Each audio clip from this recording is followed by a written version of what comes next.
Mesdames et messieurs, bonjour et bienvenue dans cet entretien spécial parce qu'on va aborder un sujet spécial concernant la ruqya. Nous avons l'honneur et le plaisir d'accueillir notre invité dont on va laisser l'honneur de se présenter à ceux qui nous suivent. Bonjour. Bonjour, salam alaikum. Présentez-vous à nos chers internautes qui sont en train de nous suivre sur CNET.TV, CNET.com. Qui êtes-vous? Je suis votre frère Ben Halima Abdraouf, tunisien, américain. Mon père est tunisien, ma mère est américaine. Je suis né en 67, donc j'ai 56 ans cette année. Je suis ingénieur en statistique et économie. J'ai été champion olympique en mathématiques. Je suis converti à l'islam depuis l'âge de 15 ans et depuis ce temps, je suis dans les mouvements islamiques avec les jeunes, les étudiants, les élèves, avec la da'wa et j'ai appris le Coran par cœur. J'ai aussi fait une maîtrise de langue arabe et j'ai écrit, traduit et publié 21 livres éducatifs sur l'islam. Je pratique la ruqya à temps plein de façon professionnelle depuis 1997 et depuis 2005, je passe la plupart de mon temps dans des campagnes, des tournées pour soigner, pour former, pour établir des centres un peu partout dans le monde. Et à ce jour, nous avons des centres dans 40 pays à travers les 5 continents. Au Sénégal, nous avons une dizaine de centres par la grâce d'Allah Tabaraka wa Ta'ala. C'est ma 4e visite au Sénégal. Ok, on va parler à présent de la ruqya. C'est quoi exactement la ruqya? Alors, quand nous parlons de la ruqya, il s'agit de soigner les maladies mystiques, spirituelles, avec le Coran et la sunna du prophète sallallahu alayhi wa sallam. La ruqya existait avant l'islam. Donc avant l'islam, la ruqya s'est soignée avec des paroles. Ils utilisaient des paroles diverses. Des fois c'est du shirk, des fois c'est de la poésie, des fois c'est des du'as. Parce qu'avant l'islam, les Arabes croyaient en Allah, ils croyaient aussi aux idoles. En tout cas, avec l'islam, le shirk a été éliminé, mais progressivement le Coran a remplacé les anciennes paroles. Donc quand nous parlons de ruqya aujourd'hui, il s'agit de soigner avec le Coran. À l'époque, avec la ruqya, ils soignaient aussi les maladies normales, comme l'histoire des Sahaba qui ont soigné un chef de tribu qui était piqué par un scorpion. Donc dans cette histoire, il n'y a pas de djinn ni de sorcellerie, l'on soignait avec la Fatiha. Mais aujourd'hui, on parle de soigner les problèmes de djinn, de sorcellerie et de mauvais œil, les problèmes mystiques. Alors sur ce, comment reconnaître une personne atteinte de sorcellerie qui est en possession de djinn? Alors la sorcellerie, les djinns et le mauvais œil ont 4 symptômes que Allah nous cite dans le Coran. Le premier, c'est les blocages dans la vie. On n'arrive pas à travailler ou à garder un travail ou à progresser dans le travail, ou bien l'argent ne reste pas, comme une vendeuse dans le marché qui me dit que quand elle gagne, avant qu'elle arrive à la maison, l'argent est parti. Chaque jour, il faut qu'il se passe quelque chose. Elle ne peut pas rentrer à la maison avec l'argent. Beaucoup de patients me disent que quand ils arrivent à une certaine somme, il ne peut plus rien gagner jusqu'à ce qu'il a fini de dépenser l'argent qu'il a. Donc, les blocages dans le travail, ou bien pour se marier, ou bien pour avoir des enfants, ou bien pour étudier, et pour les projets. Donc, c'est le premier symptôme, c'est ce qu'Allah Ta'ala dit. Wa min sharri nafathati fil uqad. On a attaché ta vie avec la sorcellerie. Le deuxième symptôme, c'est les problèmes de santé anormaux. On a des douleurs qui ne finissent jamais. On a des maladies bizarres. Quand on va voir les médecins, ils ne comprennent pas parce que la maladie, enfin, qu'on explique, ne correspond à aucune maladie connue. On va faire des analyses pour comprendre ce qu'il y a dans ton corps. On ne va rien trouver. Et avec les médicaments, ça ne va pas partir. Par exemple, si vous avez mangé la sorcellerie, ça va vous faire mal au ventre, des ulcères, des ballonnements, des constipations, des hémorroïdes. Ça peut aller jusqu'à la maladie de Crohn et jusqu'au cancer dans le côlon. Et il n'y a pas d'explication ni de solution, juste à la limite des palliatifs, des médicaments pour calmer vos douleurs. Ou bien, si vous avez marché sur la sorcellerie, ça va vous faire des douleurs dans les jambes, des lourdeurs. Des fois, c'est les pieds qui sont enflés, des fois aussi, c'est des plaies et des problèmes de peau et qui ne finissent pas, qui n'ont pas d'explication, comme par exemple le psoriasis, qui est une forme d'eczéma qui n'a aucune explication médicale et c'est dû au contact physique avec la sorcellerie. Le troisième symptôme, c'est les états mentaux anormaux. On s'énerve de trop, surtout dans un couple, comme Allah Ta'ala nous dit, فَيَتَعَلَّمُونَ مِنْهُمَا. Ils apprennent d'eux comment séparer l'homme de sa femme. Donc le couple était bien, puis tout à coup, on ne se supporte pas. Tant que le mari est loin, ça va. Dès qu'il apparaît, il y a une réaction négative. Et plus il s'approche de sa femme, plus ça devient insoutenable. Donc c'est la sorcellerie. Ça fait aussi des disputes sans raison et qui ne font que augmenter. Donc les états mentaux anormaux, la colère, la déprime, la tristesse, les oublis, le manque de concentration, la peur, pour rien, sans raison, des hallucinations, des voix, jusqu'à la folie. Et le quatrième symptôme, c'est les cauchemars. Tout ce qu'on vous a fait, ça va apparaître dans vos rêves. Vous voyez des gens qui vous attaquent, des militaires, des serpents, des chiens, de l'eau, monter, tomber, des morts, des cimetières et des rêves sexuels anormaux. Donc voici les symptômes qui montrent que vous avez un problème de sorcellerie, de djinn ou de mauvais œil. Les dangers d'aller chez les charlatans et les rambes. Oui, donc si par malheur qu'Allah nous en préserve, vous allez chez un charlatan, quelqu'un qui va pratiquer la sorcellerie, qui pactise avec les djinns, avec les diables, qui va vous demander de faire des choses qui ne sont pas islamiques, que ce soit sous couvert d'islam ou que ce soit quelqu'un qui n'a rien de l'islam, le premier problème, c'est que vous allez perdre votre foi en rentrant dans des choses qui ne sont pas islamiques. Une fois, je lisais sur un patient, un djinn a parlé et je lui ai dit, quelle est ta religion? Il dit, je suis musulman. Je lui dis, mais comment toi, un musulman, tu peux travailler pour un sorcier? Il dit, mais le sorcier pour qui je travaille est un imam. J'ai dit, la hawla wa la quwwata illa billah. En tout cas, puisque tu sais que c'est un sorcier, il ne faut pas travailler avec lui. Il a dit effectivement le pacte que l'imam a fait avec le diable est de ne pas faire la salat al-dhuhr, la prière de midi ou de 14 heures. Donc il fait les 4 prières, il fait les choses de l'islam, mais il ne fait pas la prière de dhuhr. Vous voyez? Donc tout de suite, tout le monde comprend qu'il n'est plus musulman. Même si, pour le reste, l'apparence est musulmane, mais le pacte qu'il a fait avec le diable, le fait qu'il est devenu un satanique. Et c'est ça qui lui donne ce pouvoir d'exercer cette sorcellerie. Et comme il est imam, il le fait sous couvert de l'islam. Et tous ceux qui viennent chez lui vont forcément rentrer dans ce pacte, parce qu'il va vous donner des gris-gris ou des bagues où il y a ces noms de djinns qu'il invoque et ces choses sataniques. Ce n'est pas le Coran qu'on a mis dans la bague, parce que si vous prenez une bague et vous lisez tout le Coran dessus, ça ne va rien faire. La bague n'a aucun pouvoir. Sinon, il suffirait de prendre le tapis de l'imam dans la mosquée, là où l'imam lit le Coran toute l'année. Eh bien, qu'est-ce que ce tapis va faire pour toi? Si tu dors dedans ou si tu mets une pièce, ça ne va rien faire pour toi. On ne peut pas mettre le nom d'Allah dans une bague, et dans les gris-gris non plus, ce n'est pas le Coran. Et nous avons tellement d'histoires. Une fille, une sœur nous dit qu'un oustaz lui a donné à faire un zikr avec dedans le nom de Amsakakouk, et avec une phrase bizarre et avec aussi des versets du Coran. Et l'oustaz lui a dit que ce n'est pas une affaire de djinn, mais ça va t'aider pour te marier. Et quand on a attrapé ce djinn Amsakakouk, je lui ai demandé qu'est-ce que cette phrase signifie. Il a dit que la phrase signifie il y en a d'autres qu'Allah qui peuvent t'aider dans Amsakakouk. Donc cette phrase que l'oustaz lui a donné à répéter en pensant que c'est une prière pour que Dieu bénisse sa vie, en fait c'est des paroles de coffre de mécréance et un appel à ces djinns mécréants pour l'aider. Vous voyez? Et si par exemple elle a de la sorcellerie pour ne pas se marier et qu'elle fait un pacte d'allégeance avec le diable va enlever les djinns qui l'empêchent de se marier pour lui permettre de se marier.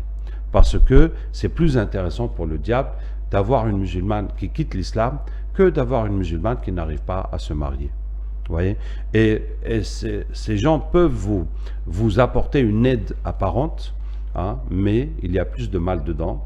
Donc une fois, par exemple, nous sommes allés chez un roi coutumier, comme il y en a en Afrique, et il m'a dit que depuis qu'il a été intronisé, depuis qu'il est roi, il a trop de problèmes, ses enfants naissent handicapés, ses femmes sont malades, et on a attrapé les djinns chez lui. On vous montrera, Inch'Allah, tout à l'heure comment on le fait. Ils sont venus dire, nous sommes les gardiens du palais. J'ai dit, vous êtes les gardiens du palais, et pourquoi ces gens sont-ils malades? Ils disent, mais il faut bien qu'on soit payé. Ça veut dire que ce sont les mêmes djinns qui lui permettent d'avoir le pouvoir et qui assurent sa domination, qui se nourrissent dans la santé de la famille royale. Vous voyez? Ça veut dire que ce que les djinns vont te donner, ils prennent dans ta poche droite pour mettre dans ta poche gauche. Vous voulez l'argent, il va prendre tes enfants. Tu veux la réussite, il va prendre dans ta santé. Et forcément, ce que tu vas perdre, c'est plus que ce que tu vas gagner. Une fois aussi, on était dans une ville en Afrique du Sud, il y avait une colline Au-dessus de la colline, il y avait une croix. Et les chrétiens vont là-bas pour faire leur prière. Et on était la nuit, on a attrapé le djinn qui est là-bas. Je lui ai dit, tu fais quoi ici? Il dit, je suis là pour guérir les gens. Je lui dis, mais toi, tu guéris les gens comment? Il dit, c'est très simple. Les gens qui viennent ici prier pour la guérison, c'est parce qu'ils n'ont pas eu de guérison dans les hôpitaux. Et c'est parce que leur maladie est mystique. C'est pour ça que ça ne part pas. Et donc, c'est pour ça qu'ils viennent jusqu'ici prier en espérant que Jésus va leur donner la guérison. Et moi, ce que je fais, par exemple, si quelqu'un a une maladie dans le pied, je vais voir le sorcier qui l'a fait. Je lui dis, voilà, tu as fait la sorcellerie sur telle personne. Maintenant, son pied est malade, mais il est venu chez nous, c'est devenu notre client. Je voudrais que tu enlèves ça de son pied, tu n'as qu'à mettre dans son ventre.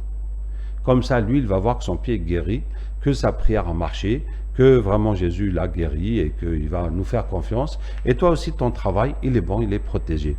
Donc, quand vous allez chez des charlatans, il se peut que vous allez obtenir ce que vous demandez ou que votre problème sera résolu, mais ce sera au prix d'avoir des problèmes plus graves. Bien sûr, il se peut que vous ne gagnez rien du tout et surtout, vous aurez perdu la foi en allant chez ces gens-là. Donc, voici le danger. Donc, si vous allez vous soigner quelque part, vous devez être sûr que tout ce qu'il vous fait est halal, est permis, est islamique et qu'il n'y a pas quelque chose de caché dedans. Donc, si nous comprenons bien, Cheikh Ben Khalima, vous proposez le Coran comme solution pour vaincre et combattre ces djinns maléfiques et aussi les sorciers. Mais comment vous procédez? Alors, effectivement, nous proposons le Coran comme solution, ainsi que la Sunna, parce qu'il y a les enseignements que le prophète sallallahu nous a donnés, que les Sahaba aussi ont suivis, qui complètent le Coran. De toute façon, c'est comme ça, même la prière, nous prions parce que le Coran nous dit de prier, mais c'est le prophète sallallahu aussi qui nous a montré comment faire la prière, etc. Donc, oui, nous soignons avec le Coran et les éléments de la Sunna, et nous proposons 3 solutions. La première, et que chacun se soigne soi-même. Et tout musulman peut se soigner lui-même, et je vais vous donner ce que je peux, Inch'Allah, comme conseil en ces quelques minutes. La première chose qu'il faut savoir pour se soigner avec le Coran est que pour que le Coran devienne un médicament, il faut lire dans l'eau et utiliser cette eau pour boire, pour se laver et pour asperger sa maison ou son lieu de travail. Le seul fait de lire le Coran ne suffit pas. Par exemple, si on a fait la sorcellerie sur votre boutique et tu t'assois dans la boutique et tu lis le Coran, ça ne va pas enlever la sorcellerie. Le même Coran que tu lis, tu vas lire dans l'eau et avec cette eau, tu vas asperger toute ta boutique et la devanture où les gens peuvent jeter quelque chose en ton absence et l'eau va tomber sur la sorcellerie comme l'eau sur le feu pour l'éteindre. Donc, c'est ce qu'il faut comprendre. Si votre enfant pleure la nuit, il crie à cause des cauchemars, où vous ne voyez pas, où il vous dit qu'il y a quelque chose qui me fait peur et vous ne voyez rien. Donc quand vous lisez, vous pouvez lire longtemps pour calmer l'enfant, mais la même lecture, si vous lisez dans l'eau, si vous le lavez et vous aspergez votre maison, ça va finir le problème beaucoup mieux. Donc voici la première chose à savoir qu'il faut lire. Donc pour la connaissance, au niveau des Sahaba, Aïcha radhiyallahu anha écrivait le Coran dans des récipients et un autre Sahaba est beaucoup là-bas pour les malades, pour qu'ils diluent avec l'eau et qu'ils boivent et qu'ils se lavent.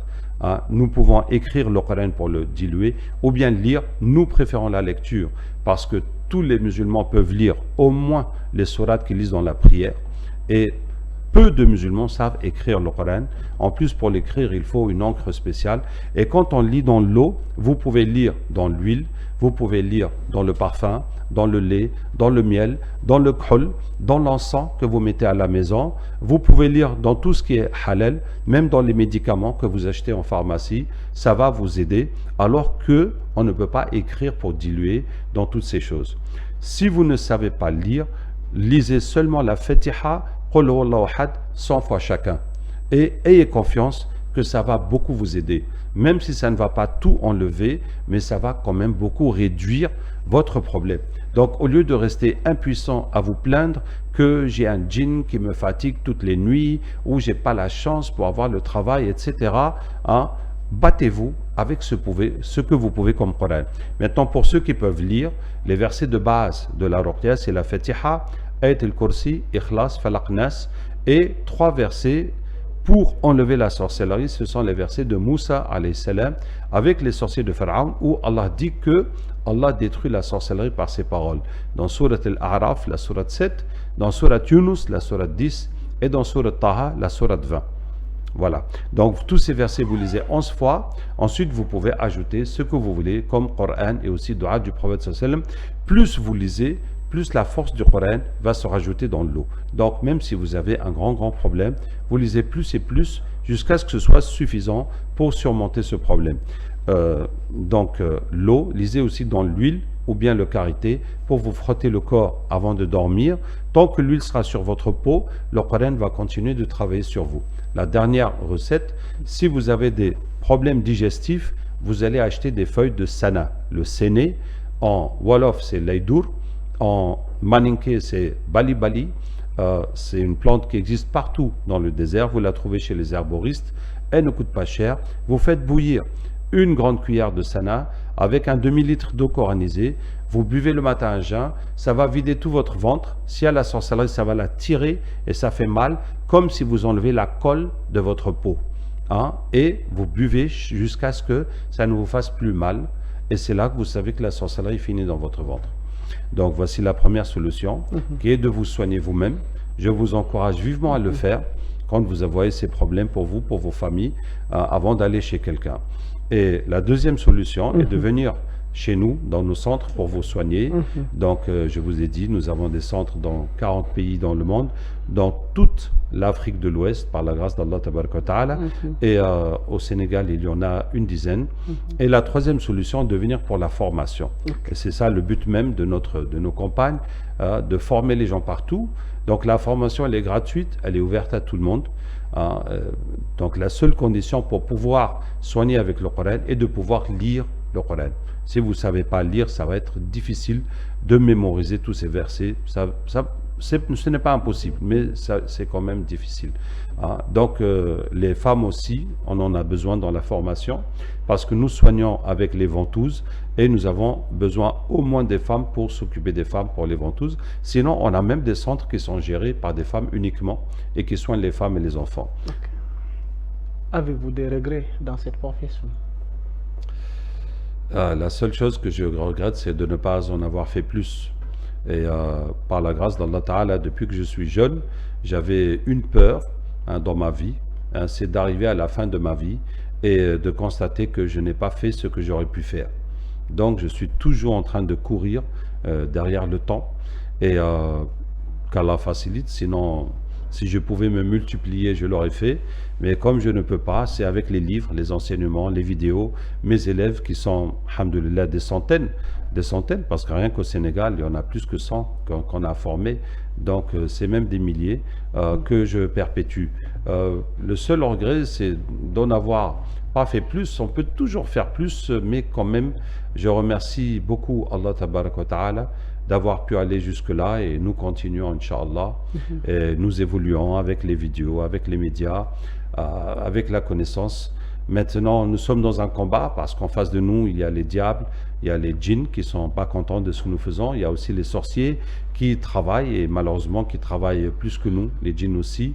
Nous aussi, nous essayons d'évoluer et alhamdoulilah, Allah nous a beaucoup aidés parce que c'est vrai que dans le parcours de la ruqya, à chaque fois qu'on a un obstacle, on va demander à Allah jusqu'à ce que Allah nous donne une solution. Donc là-dessus, je n'ai pas à me plaindre. Il y a quelques patients que nous avons perdus, il y a des élèves aussi que nous avons perdus, mais c'est ainsi la vie, on ne peut pas, il y a toujours, on ne peut pas tout obtenir, mais qu'Allah bénisse, Inch'Allah. En tout cas, je remercie Allah d'avoir pu faire, et maintenant j'ai commencé la ruqya en 97, nous sommes en 2023, ça fait déjà 26 ans de ma vie que j'ai passé dans ça. Je ne sais pas combien de temps encore je vais vivre par la volonté d'Allah, mais effectivement, j'essaie de faire mon maximum avant de partir. Voilà, chers internautes, vous qui nous suivez sur Seneweb TV, seneweb.com, place maintenant aux démonstrations de captage. Donc, le capteur est là, il va venir avec sa chaise et nous allons nous mettre à deux.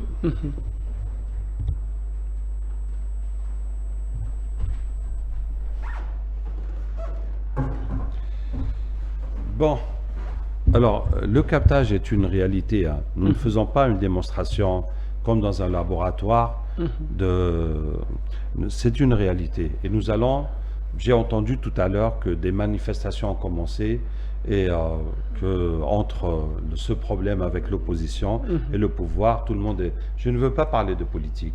Hein, je ne veux pas parler, je ne suis ni pour l'un ni pour l'autre, ce n'est pas mon rôle en tant que guérisseur ou en tant que raqi, mais il y a toujours des djinns qui veulent le désordre et qui veulent la tuerie et qui veulent, par exemple, alhamdoulilah, la Libye, la Tunisie, nous avons des problèmes, mais ce n'est pas comme la Libye ou le Yémen ou la Syrie, mais les djinns veulent que ça devienne comme ça. Donc, s'ils peuvent provoquer même une guerre civile, même un désordre, c'est ce qui les arrange le plus. Donc, nous allons capter pour essayer d'apaiser les tensions, d'apaiser les tensions, d'enlever les mauvais djinns qui veulent faire du mal à ce pays. أعوذ بالله من الشيطان الرجيم إن وليي الله الذي نزل الكتاب وهو يتولى الصالحين أينما كنتم يأتي الله يعني على كل شيء قدير. Bonjour. Vous êtes qui? Nous sommes ceux des manifestants, parce que c'est nous qui nous encamparons de la personnalité de Juno et du peuple à les rébeller, à sortir, nous entretuer les uns les autres. Donc vous poussez les gens à sortir, à se rebeller pour qu'ils s'entretuent. Oui, bien sûr, parce que nous en voulons, parce qu'il y en a des gens qui nous ont demandé à faire ce bleu pour eux. Il y a des gens qui vous ont demandé de faire ça, parce que les gens s'entretuent. Mais qu'est-ce qu'ils gagnent là-dedans? Le retour maintenant, c'est qu'il gagne parce qu'il gagne plus. Parce qu'à chaque fois qu'il aura la théorie et le sens qui sera baissé, directement sera le sacrifice de l'être. Là, je m'en promets. Donc, il y a besoin du sang pour vous donner la force pour faire ce qu'il demande. فطرة الله التي فطر الناس عليها لا تبديل لخلق الله. فطرة الله التي فطر الناس عليها لا تبديل لخلق الله. Vous êtes devenu musulman. Pourquoi? Parce que voilà qu'il peut nous appeler, qui a le su le faux, bien sûr. Donc il a tiré tous ses partisans à le suivre en enfer. Il a égaré les gens. Et une fois il croyait que nous étions sur la bonne voie. Ouais, nous étions dans la mécréance. Ok, vous pouvez rejoindre les musulmans. Excellent. Voilà, donc les djinns sont venus, disent qu'ils veulent la guerre civile, ils n'ont pas dit guerre civile, mais la rébellion, que les gens s'entretuent, qu'il y a un maximum de sang qui va leur donner plus de force. Et comme ça va donner la force aux sorciers derrière eux pour faire ce qu'ils ont envie de faire. Et tout ça, ça remonte à Iblis. De toute façon, derrière les péchés, il y a toujours des djinns qui remontent à Iblis. Et quand on lit le Coran, les djinns voient ce qu'il y a. Comme Allah nous dit, قُلْ أُوحِيَ إِلَيَّ أَنَّهُ اسْتَمَعَ نَفَرٌ مِنَ الْجِنِّ فَقَالُوا إِنَّا سَمِعْنَا قُرْآنًا عَجَبًا. On dit, il m'a été révélé qu'un groupe de djinns ont écouté le Coran et ils ont dit, nous avons entendu des paroles ajib, ça veut dire étranges, magnifiques, surnaturelles. Et quand on lit le Coran, les djinns voient directement ce qu'il y a et donc ils sont convaincus très rapidement, comme vous avez vu. C'est comme ça. C'est aussi parce que quand on a un capteur, chaque fois que des djinns se convertissent, ça s'enregistre dans sa mémoire et les autres viennent, ils voient tout de suite ce qui s'est passé avant. Donc c'est pour ça qu'ils se convertissent rapidement. Ce qu'on a fait tout de suite, ça suffit pas pour arrêter les manifestations. Et donc ils disent parce que j'allais vous demander vos recommandations, parce que nous tous aujourd'hui nous prions pour qu'il y ait la paix, pour qu'il y ait une certaine stabilité dans le pays.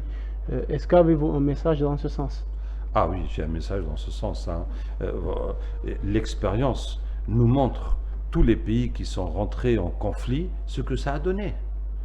Des pays qui ont fait la rébellion, des pays qui ont fait la guerre, ça n'a été que la destruction. Donc vraiment mon conseil aux Sénégalais, puisque nous sommes au Sénégal, c'est d'éviter la violence. Cherchez par tous les moyens de vous exprimer, de dialoguer, de vous entendre, d'accepter même que ce ne soit pas comme vous voulez, mais d'éviter la violence. de ne pas basculer la violence. Nous avons, par exemple, l'exemple de l'Algérie. Je me rappelle ce jour-là, j'étais vraiment étonné parce que quand le parti islamique a gagné en 92 et que les élections ont été annulées et le parti a été dissous et l'armée a pris le pouvoir. Donc ça y est, nous sommes devant un fait accompli. Et le numéro 2, dans une vidéo, il a dit à ses militants, ne vous rendez pas, prenez les armes, battez-vous. J'étais sidéré. Comment un musulman peut dire ça? Alors que ce n'est pas ce que le prophète sallallahu nous enseigne. Ce n'est pas. Et donc, il y a eu la décade noire en Algérie. Une guerre civile, des massacres, qui n'ont profité à personne. Tout le peuple en a souffert, le pays même en a souffert parce que les gens ont quitté leur village pour aller s'entasser autour des villes et ça c'est une situation qu'on ne peut pas inverser. En tout cas, c'est mon message. Évitez la violence. Les djinns veulent le sang, les chéatines veulent le désordre, veulent tout ça, ça leur donne plus de force. Et avec les violences, il n'y a pas que la mort, il y a beaucoup de mal qui suit. En tout cas, nous travaillons pour la paix. Comme je vous dis, nous sommes apolitiques par nature. Nous ne sommes pas dans la politique pour favoriser l'un ou l'autre, mais vraiment, nous voulons la paix, le dialogue, et puis qu'on s'entende d'une façon ou d'une autre. Comme le prophète sallallahu alayhi wa sallam a fait, nous avons l'exemple de Hudaybiyah, où le prophète sallallahu alayhi wa sallam a fait des concessions vraiment que les sahaba n'ont pas compris, que les sahaba n'ont pas accepté, sauf Abu Bakr. Il était le seul qui a gardé son calme et sa sérénité et qui a gardé sa confiance. Sinon, tous les autres étaient vraiment dans l'incompréhension. Ok. Votre dernier mot? Mon dernier mot, je suis au Sénégal pour une semaine. Je ne demande pas aux gens de venir me voir pour se soigner, mais nous sommes là pour soigner les gens. Mais nous avons les centres, c'est la même méthode que nous appliquons partout. Soignez-vous par le Coran. Vous pouvez suivre mes vidéos, mon site benhalimaabdarouf.fr où il y a les instructions pour vous soigner vous-même. Vous pouvez vous soigner dans nos centres. Je suis actuellement à Parcelles Asseni, l'unité 19 jusqu'à la fin de la semaine, Inch'Allah. Et vous avez la liste de mes centres partout dans le monde sur le site benhalimaabdarouf.fr. Nous avons les contacts. Oui, déjà il y a des coordonnées au 77 559 29 76 et le 77 290 33 13. Oui, je ne saurais pas les répéter. Peut-être il faut les répéter pour que... Non, il n'y a pas de souci pour ça. La réalisation va s'en charger. Très bien. Ok. Donc, mon conseil, soignez-vous avec le Coran ou venez dans nos centres pour vous soigner. Venez aussi pour la formation. C'est ouvert, et c'est gratuit. Et surtout, n'allez pas chez les charlatans. Vous allez risquer de perdre votre foi et d'augmenter vos problèmes. Ok. Merci à Omzito pour la réalisation et à Mohamedou Diallo pour la coordination. Donc, l'information est en continu sur Seneweb TV et Senem.com. On vous remercie.